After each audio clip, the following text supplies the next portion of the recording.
Bienvenue à la maison, chers résidents. C'est votre pote Alistair de retour une fois de plus, et nous avons une nouvelle atomique brûlante et radioactive pour vous.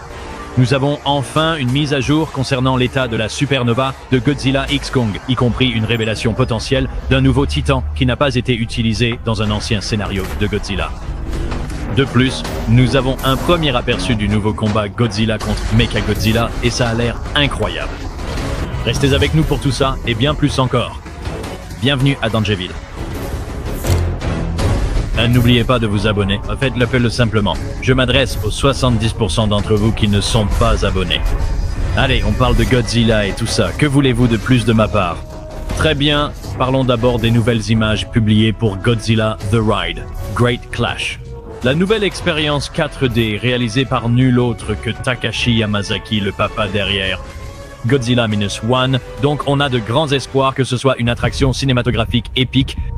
D'accord, pour commencer, ils ont montré plus de ce nouveau design de Mechagodzilla, et mon avis là-dessus n'a pas vraiment changé. Le corps, elle est un peu brouillon, et les énormes crocs ont un côté un peu cartoon, mais dans l'ensemble, c'est plutôt correct. On dirait jazz des films Transformers. C'est un peu comme si on prenait tous les anciens designs de Mechagodzilla, y compris ceux de la saga légendaire, et que je les avais tous écrasés ensemble pour en faire une masse homogène de métal et de fureur.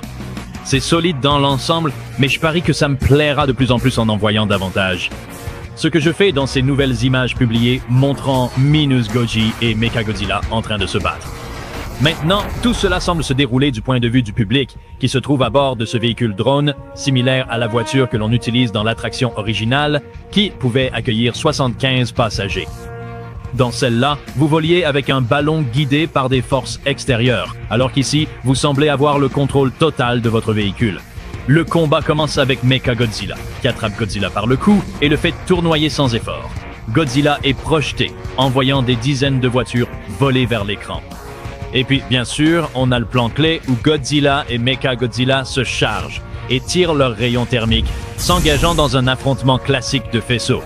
Le souffle atomique bleu de Godzilla contre le maser vert de Mechagodzilla, qui cette fois prend la forme d'un tout nouveau rayon laser vert, différent de son faisceau multicolore traditionnel. Toho met en avant le vert pour Godzilla récemment, une couleur qui rend super bien malgré tout. Puis on passe sous l'eau, votre véhicule s'étant adapté au nouvel environnement en déployant un dôme au-dessus de la tête du public. Il semble y avoir des décombres autour de vous, donc je me demande si cela se passe après la destruction de Mechagodzilla. Godzilla émerge de la brume et tente de mordre le véhicule, rappelant au spectateur qui est le patron. Ensuite, le véhicule remonte à la surface et nous avons le plan emblématique des plaques dorsales de Godzilla fendant l'océan. Et puis il jaillit hors de l'eau, prêt à vous dévorer, jusqu'à ce que quelque chose frappe ses branchies, le faisant hurler et détournant son attention de vous.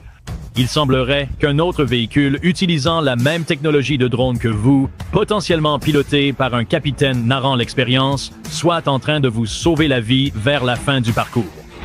Et pour ce qui est des images, c'est tout. Juste un petit aperçu de ce qui vous attend. L'expérience complète devrait durer environ 15 minutes, avec un pré-show mettant en scène de vrais artistes, donc ce n'est qu'une fraction de ce qui vous attend. Franchement, ça a l'air épique, et pour une attraction, les visuels sont superbes. C'est un énorme progrès par rapport à l'ancienne attraction, évidemment avec un budget plus élevé maintenant. Fait intéressant, une grande partie de ce film semble être influencée par Godzilla vs Kong, y compris les combats et les affrontements de rayons, et même le design plus complexe de Mechagodzilla. Yamazaki a été ouvert sur l'influence du Monsterverse sur lui, ce qui se voit vraiment dans ses autres œuvres comme Minus One et cette première attraction Godzilla, qui s'inspirait clairement de King of the Monsters. C'est juste génial de voir Toho et Legendary se respecter mutuellement en tant que rois qu'ils sont et s'influencer l'un l'autre.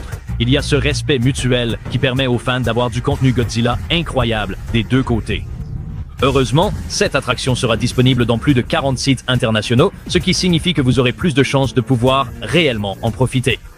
Elle est sortie le 1er août au Japon, mais arrivera dans d'autres pays par la suite. Toho, je te jure, il faut absolument que ça vienne au Royaume-Uni, sinon je vais pleurer, ou quelque chose comme ça. Passons au Monsterverse. Cela fait un moment que nous n'avons pas eu de grandes nouvelles de Godzilla X Kong Supernova, bien que la production avance régulièrement. En Australie, puis en passant à l'Utah pour filmer spécifiquement Main Street à Fossil Points, on peut voir qu'ils ont fermé les rues et qu'ils filment avec d'énormes foules de personnes qui fuient quelque chose d'énorme. À côté d'eux, plusieurs véhicules des forces de l'ordre roulent en formation. Cependant, il se peut que ce ne soit que l'équipe qui filme les figurants. Bien que cela puisse être une organisation qui s'échappe de quelque chose, peut-être de quelque chose qui tombe du ciel, l'équipe a déjà laissé entendre qu'un objet spatial, potentiellement une météorite, allait s'écraser sur Terre. Eh bien, nous avons aussi des images de l'équipe s'installant près d'un canyon, et il semble qu'il y ait des tentes installées pour Monarch. On peut voir des tentes camouflées avec du matériel de Monarch, et à côté des tentes noires, probablement pour l'équipe de tournage et les acteurs. Il pourrait très bien s'agir d'une installation de recherche temporaire pour observer l'objet qui est tombé de l'espace et qui pourrait effectivement être d'origine extraterrestre. Votre supposition vaut la mienne, mais c'est mon hypothèse basée sur les maigres preuves dont nous disposons. On découvre également cette image du caméraman filmant Supernova. Et sur sa caméra, il semble y avoir un emblème personnalisé, ce qui pourrait en réalité signifier quelque chose d'énorme. Les studios aiment souvent ajouter leur propre petite touche à l'équipement, donc cela pourrait en fait faire allusion à quelque chose dans le film. Sur ce logo, on voit ce qui ressemble à un griffon, remarquez les bras, les jambes et les ailes, et à travers lui, un éclair. Maintenant, le titre provisoire de ce film est, bien sûr, Zeus, qui est célèbre pour lancer des éclairs. Ce logo pourrait donc représenter quelque chose tuant un titan. Une arme, peut-être. Nous avons déjà supposé que Zeus est le nom d'une arme que l'humanité a construite pour détruire les titans, donc cela pourrait être leur logo, similaire à d'autres organisations militaires. Dans la mythologie grecque, les griffons sont souvent appelés les chiens de garde silencieux de Zeus. Et où a-t-on déjà vu des griffons? Oui, dans le scénario original de Godzilla 1994. Maintenant, restez avec moi. Dans ce scénario, le griffon est arrivé dans une météorite et s'est écrasé à... Vous l'avez deviné, l'Utah, là où ils sont littéralement en train de tourner en ce moment même.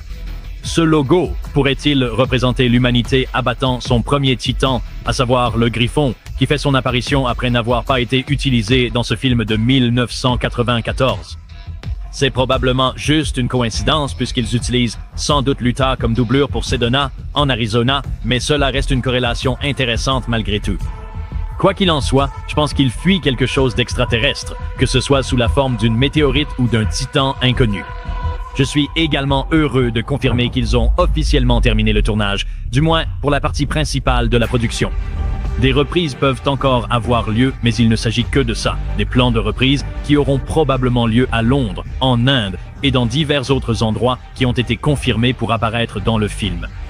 À ce rythme, nous devrions nous attendre à voir une bande-annonce de Supernova d'ici novembre 2026, ce qui est encore loin, mais nous avons tellement de contenu Godzilla à venir d'ici là. Mais d'après les images et les extraits que nous avons jusqu'à présent, ce sera un film magnifique. Et j'ai vraiment hâte de le voir. Quel est votre préféré? Les nouvelles images de Godzilla vs Mechagodzilla ou les coulisses de Godzilla X Kong Supernova? Faites-nous part de vos commentaires ci-dessous. Les fans de Goji sont vraiment gâtés.